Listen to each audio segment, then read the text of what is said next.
Station, this is Houston. Are you ready for the event? Yes, I'm ready for the event. CBS News, this is Mission Control Houston. Please call station for a voice check.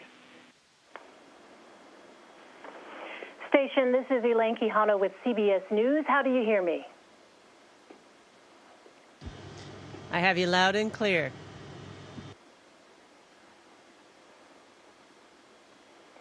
Excellent. Let's begin. I'd like to start with your background, Peggy. When you were growing up in Iowa, I understand you sold chickens to get your pilot's license, and that a couple of people told you early on that you should not pursue a career in science. But, of course, you went on anyway to have a tremendously impressive career in science. What drives you?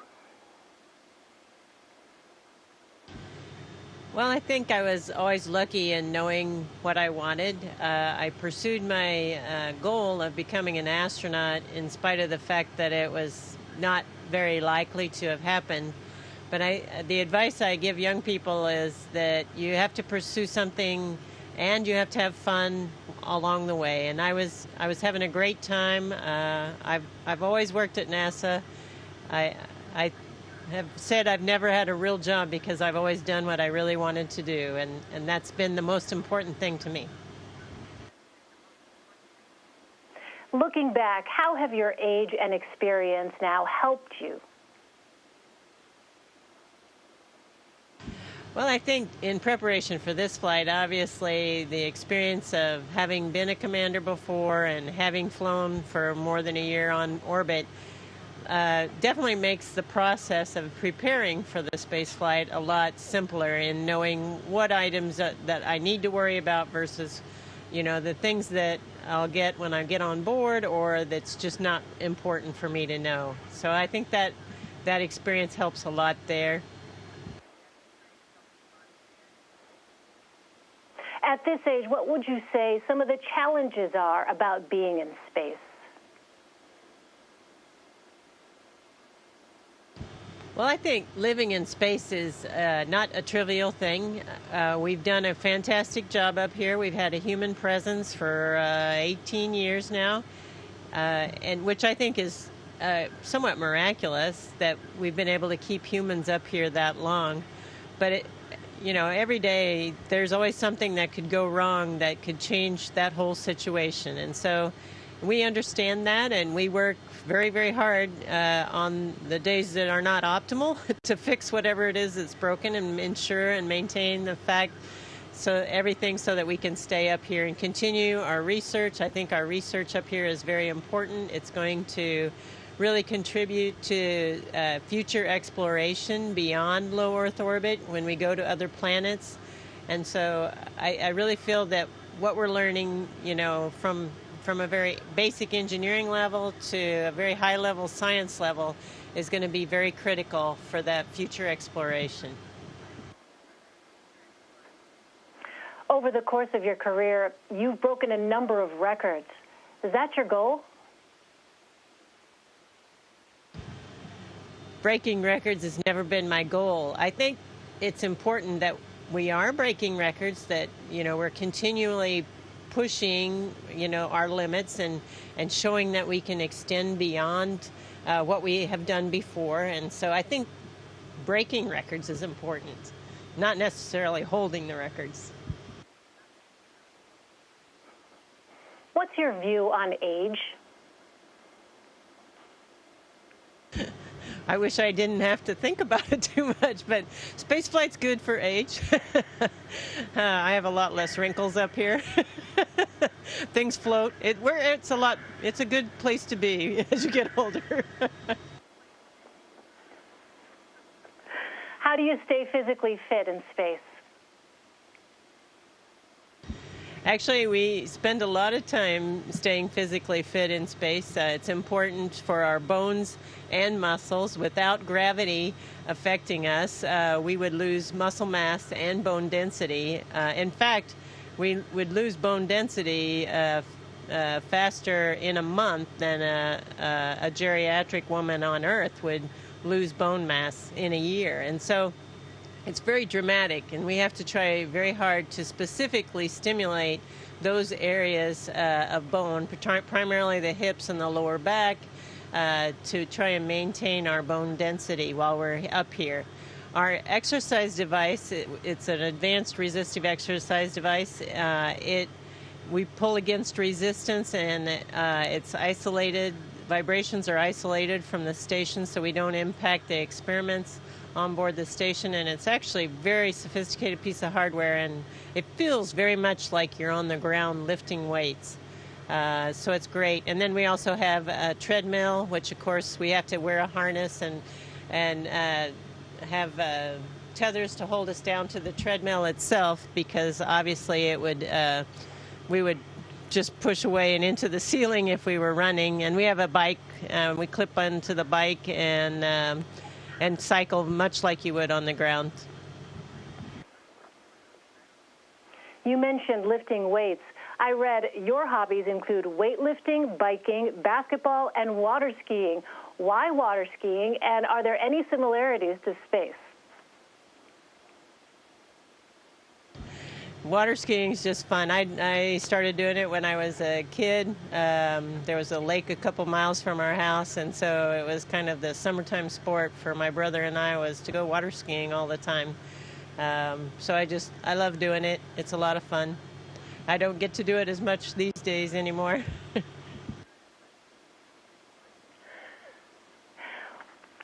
What do you do on the space station when you're not working, in your downtime?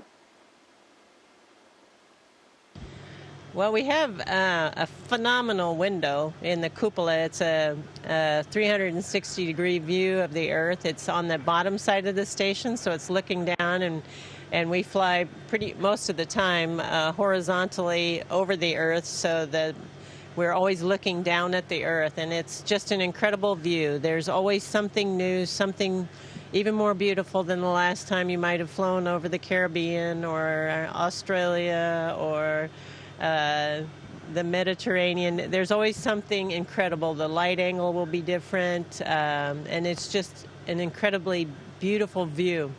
We also have access to an internet protocol phone, so we can actually call home to friends and family and stay connected that way.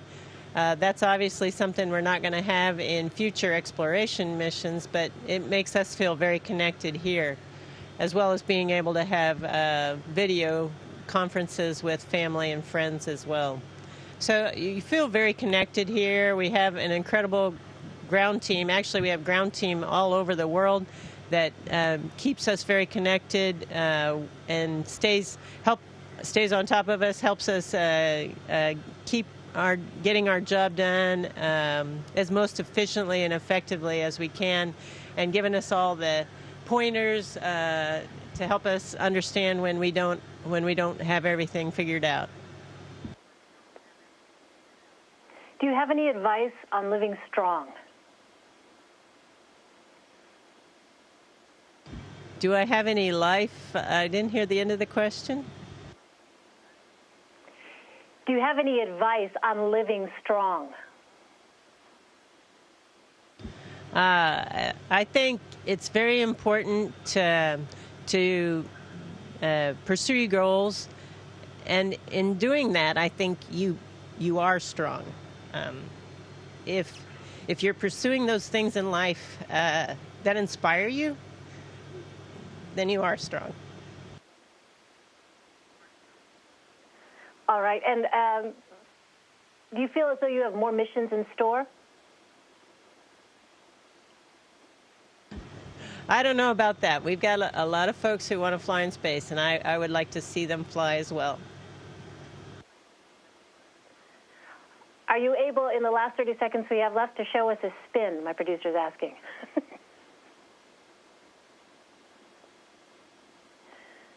There's a vertical spin. And here comes horizontal.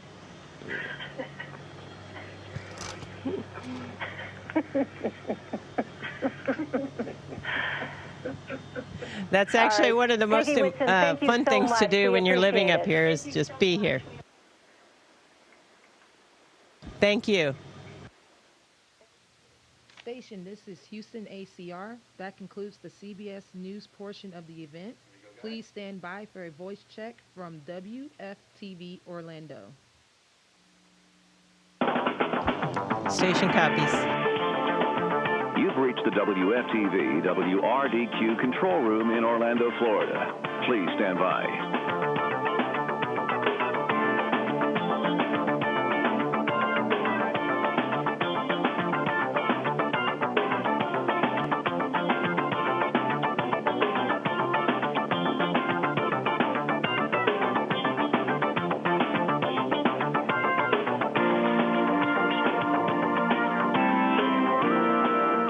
WFTV.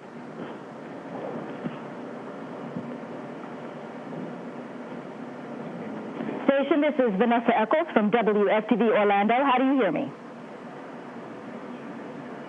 I have you loud and clear, Vanessa. Excellent. Dr. Whitson, thank you so much for joining us this afternoon. I'm here in the Channel 9 studios in Orlando, but I have some young girls here, 8th and 9th graders, and they are going to ask you the questions. So we're going to start with Tanaya. She has the first question for you. You have been in space for a total of 377 days. During that time, what was the hardest to overcome?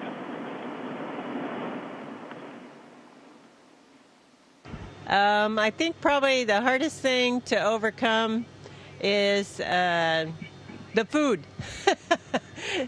The lack of variety of the food, it gets a little boring after a while.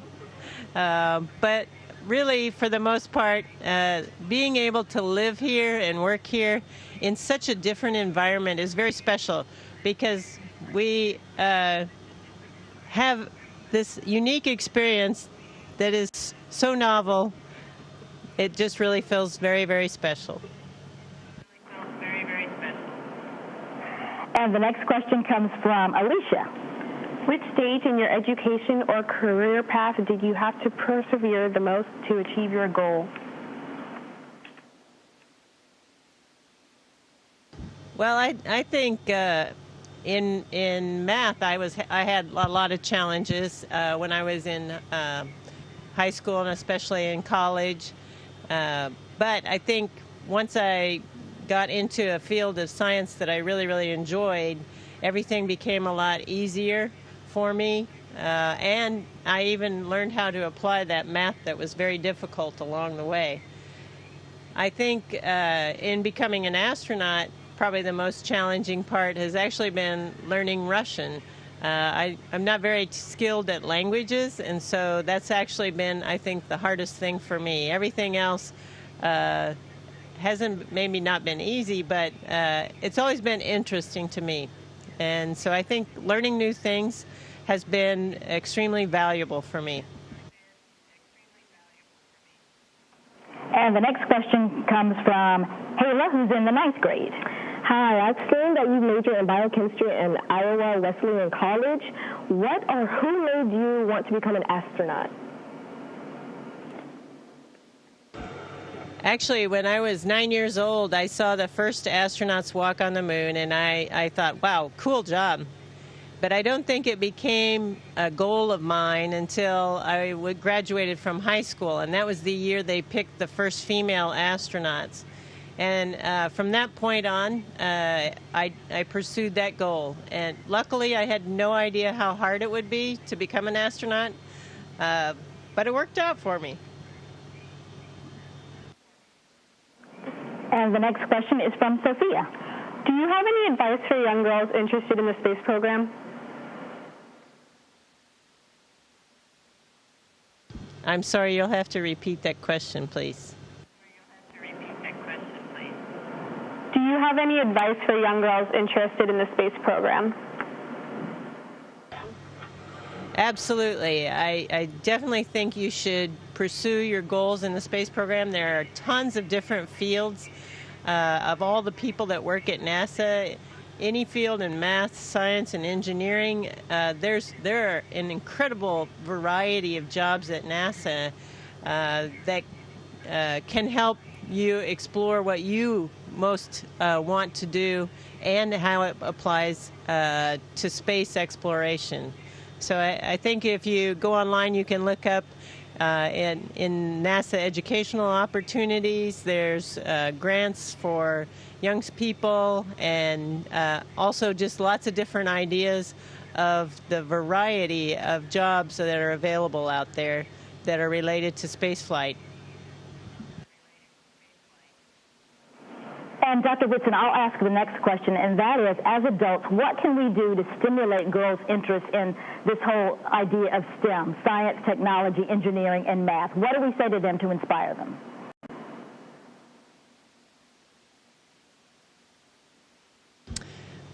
I think that the goals that you can achieve are going to be even greater than what you might dream of. So you really should plan on exceeding even what your expectations might be. But in order to do that, you're going to have to push yourself very, very hard and actually try things that might be more difficult or beyond your reach. I never dreamed I would be a commander on the International Space Station, and I made it. But I never dreamed of that initially. I wanted to be an astronaut, and I wanted to do these things. And so don't underestimate yourself and what you can achieve just by pushing yourself beyond your comfort level. So always remember that.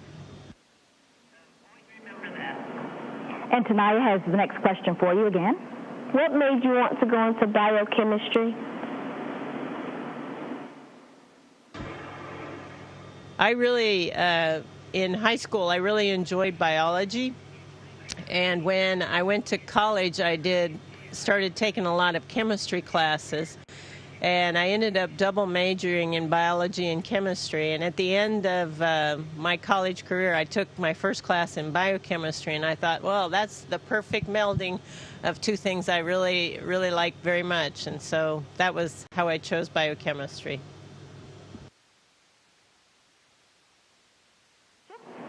Other than being an astronaut, what job would you love to have?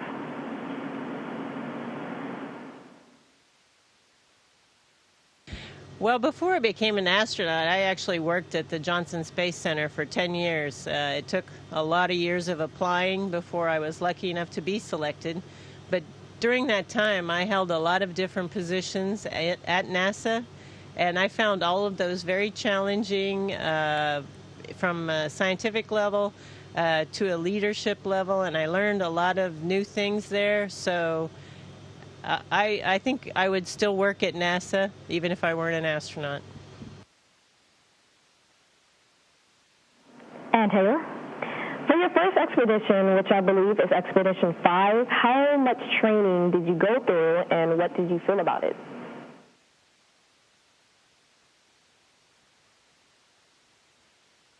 I'm sorry, I'm going to have to ask you to repeat your question again. For your first expedition, which I believe is Expedition 5, how much training did you go through, and what did you feel about it? Well, actually, after I got selected to be an astronaut, we did a couple of years of just general training. And then later I was selected for a space flight, and I did 3 years of training.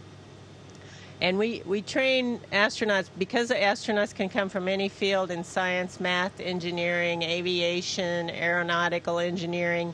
The astronauts tend to have a lot of different backgrounds, and what we try to do when we bring in the young astronauts is to give them the experience base that makes them good or have some knowledge in as many of those areas that we can that actually apply to doing scientific research up here, living in an operationally technical environment. And so trying to integrate all those capabilities and skills together, I think, is very important.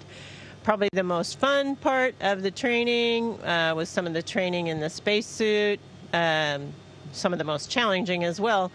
But it was good to do that training because it made you feel like a real astronaut. And for me, flying in the T-38 is also a very special experience and very unique to the astronaut training that I would never have had before in any other situation. So I really enjoyed that as well. Dr. Whitson, unfortunately, we are out of time. Thank you so much, and I know that you have a birthday this week, so we want to wish you happy birthday as well. Thank you again. Thank you very much. And all of you young ladies and young people out there, I really encourage you to pursue your goals and don't give up. Dream big. Station, this is Houston ACR. That concludes the event. Thank you, all participants from CBS News and WFTV Orlando. Station, we are now resuming operational audio communications.